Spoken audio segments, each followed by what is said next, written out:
If you can spend 8 hours building someone else's platform, you can spend 1 hour building your own. One of the most powerful ideas I've been thinking about recently is bringing your ideal audience into the now. What I mean by that is performing the same actions that someone with a thriving online audience would do, but on a much smaller scale. Let's say I want to create content and connect with an audience for 2 hours every morning for the rest of my life. Then what I'm going to do, what I already do, is start small. I began writing for just 5 minutes a day, then 15 minutes a day, then 30 minutes a day, then 1 hour a day, slowly increasing over time until I could sustain the 2-hour content creation lifestyle. It doesn't make sense to wait and put off what you're eventually going to be doing anyway. I'm assuming what you want to be doing is going to directly contribute to your life's work. And if you're not already doing those things, it's going to be much more difficult when you finally decide to start. You will have to start small and taper up regardless. If you don't have time right now to create content for 15 minutes every day, you're not going to magically have time in the future either. The way to discover what content to create is what we are going to talk about soon. Number 1, finding your content direction. You have to try things and start executing on fundamental tasks to understand what audience you want to build. When I started, my desires were selfish. I knew I had to make money somehow to sustain myself. So I tried social media, freelancing, and various other things. Through that trial and error, I realized what I didn't like. Client work wasn't for me, and I outgrew dropshipping. That's how I stumbled into content creation and audience building.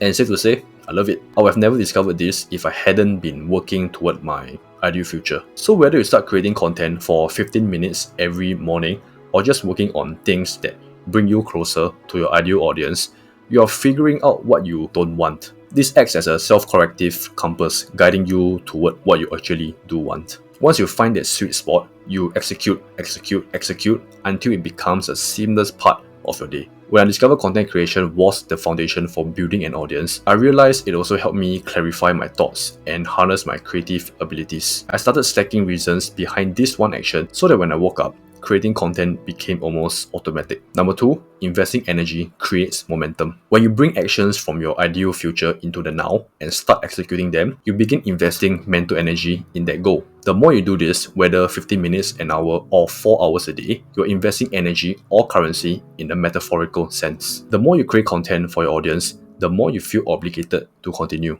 That's how you build momentum, and that's how you find passion in audience building. You don't just magically find a content topic you are super passionate about. Instead, you start investing mental energy into growing your audience. Do the actions required to get there and cultivate passion along the way. You discover content formats, topics, and audience connections that you wouldn't have discovered without direct experience. When you don't work toward this goal, you feel like you're wasting the investment. Your mind tells you, I need to get back to audience building, or I won't feel the progress and momentum I felt before. This ties into what I call conceptual survival. Our survival instincts have transcended the physical realm and now operate in the mental space. We work to survive ideas, concepts, and beliefs that form our sense of self. If you identify as someone who's building an online audience, you will start acting in alignment with that identity. Number 3, saying through your audience builder lens. When you view daily life through the lens of being an audience builder, you see everything differently. You will scroll through social media and notice posts you previously would have ignored. Content strategy posts will grab your attention more than mindless entertainment.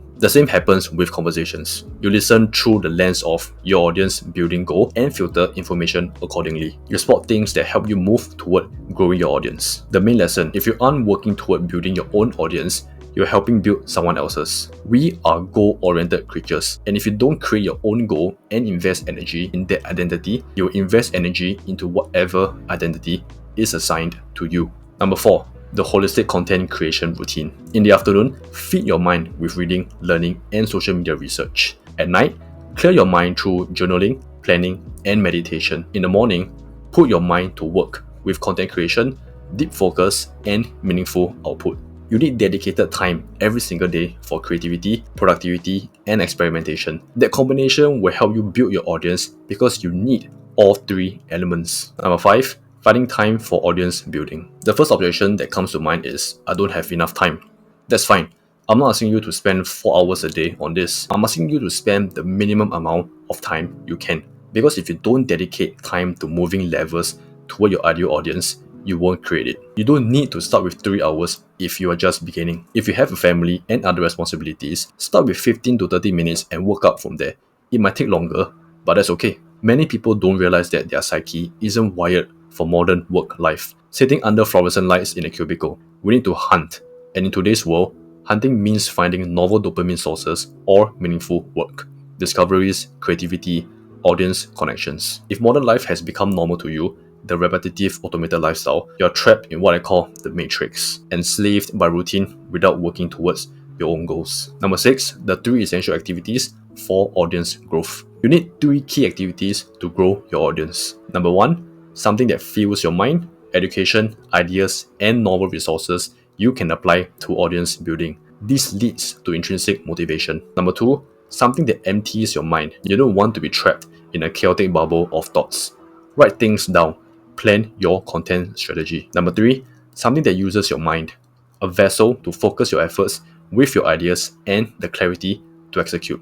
Build your audience deliberately. As Cal Newport says, who you are, what you think, feel, and do, what you love is the sum of what you focus on. Number 7, the need for deep work in audience building. Productivity is about getting the most effective work done in the least amount of time possible, not about who can work the longest. In a world of constant notifications and overwhelm, deep work isn't optional for audience building. It's necessary. You must block out time to work on your platform without conversations, notifications, or distractions. Channel your creative energy into content creation to build your audience and ultimately reap the benefits, connections, impact, and yes, even money. Deep work is how you build your audience in record time. Number 8, the priority ladder for audience growth. You can drastically change your online presence in 6 months with just 1 hour a day of focused work. 1 hour, that's it. One meaningful project, 1 day at a time. The priority ladder has 4 levels, decreasing in challenge but increasing in distraction potential. Priority number 1, vision building. This is where you focus on building your core platform with complete focus. For beginners, this might be starting a social media presence or learning to create compelling content. This is your 1 hour block where you focus entirely on the levels that will create your vision. Initially, this hour won't be super productive. You have to stick with it and refine your system. Once you start seeing results, you can move this work to priority number 2 and start something new at priority number 1. Priority number 2, level moving tasks. These are tasks that directly grow your audience but are now more systematized. For me, this includes creating new content and engaging with my audience. Once your social media presence is established, this is where you might develop a content strategy or create a lead magnet. Priority number 3, creative support tasks. These are also important creative tasks you don't want to outsource. Maybe this is analyzing your audience data, refining your messaging, or planning future content series. Priority number 4, maintenance tasks. This is where you handle messages, emails, comments, and community interactions. I save these for last because exposing yourself to others' input too early can derail your creative focus. I structured these as 45 to 90-minute blocks with breaks in between where I will walk, eat, or listen to something inspiring. Number 9, the social funnel strategy. Now, let's talk about a crucial part of audience building, social funnels. These transform social media followers into a committed audience you control, similar to email subscribers. Think of your audience in 3 tiers. Rented audience, people who follow you on social media platforms. Owned audience, people whose emails and contact details you have. Monetized audience, people who pay for your products or services. The goal is to move people from rented to owned to monetized. Social funnels transform brief social media interactions into lasting relationships, enhancing your visibility and income potential. To build a social funnel, number 1, create captivating content that sparks interaction. Number 2, include clear calls to action to join your email list. Number 3, offer something valuable in exchange for emails. Number 4, make the sign-up process simple.